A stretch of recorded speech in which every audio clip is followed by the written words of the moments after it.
You find yourself in a grand colonial drawing room in London, late 19th century. Maps of Africa and Asia adorn the walls, but there's a strange silence beneath the chatter. An invisible story between empire and art, a story Edward said peers into. What if the novels and operas you love aren't just stories, but battlegrounds where empires win hearts and minds? That's where this journey begins. Before we see empires might in textbooks, said reveals how culture quietly wrote its rule, painting the other with broad strokes that justified conquest. Take Jane Austen's Mansfield Park.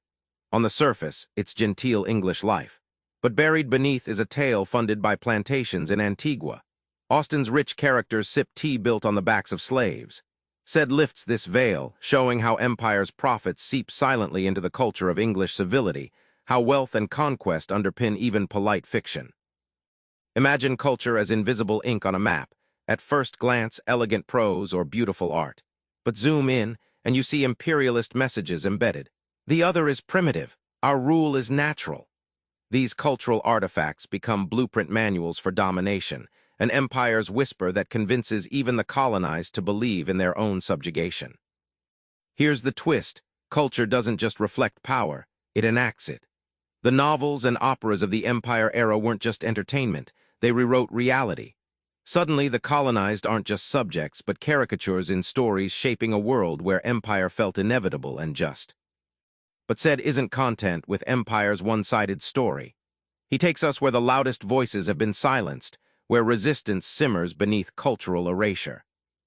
Edward Said comes from Palestine, and he unearths how Western imperial culture buried Palestinian stories under layers of silence. While British novels told tales of exotic lands, Palestinian voices were made invisible or distorted. Said's work insists these narratives be heard, not as footnotes, but as essential stories challenging the empire's script. Think of colonial texts like a stained glass window showing only one side of history. Said teaches us how to read, against the grain, to see the fractures and silences. Through this technique, hidden resistance and alternative truths shine through, revealing history's shadows and the empire's cracks. Culture here isn't just art, it becomes a political battlefield.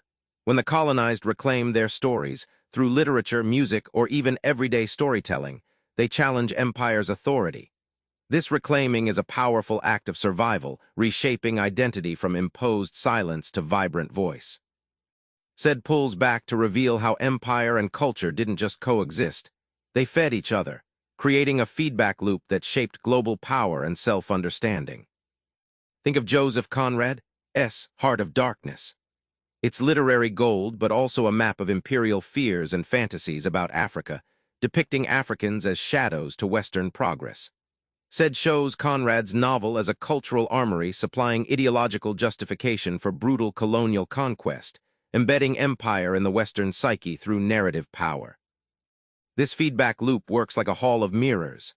Empire creates narratives painting colonized peoples as needing control. Art amplifies this narrative, which then justifies further imperial expansion. Culture becomes both the sword and the shield of empire, a system where political domination and artistic production propel each other endlessly. The surprising insight: our modern and postmodern identities still bear these marks. Said argues that to understand contemporary global conflicts and cultural tensions, we must reckon with how this feedback loop shaped not only nations but how people see themselves today, still caught in stories written by empire. Remember that quiet London room, those maps and novels whispering empire's secrets?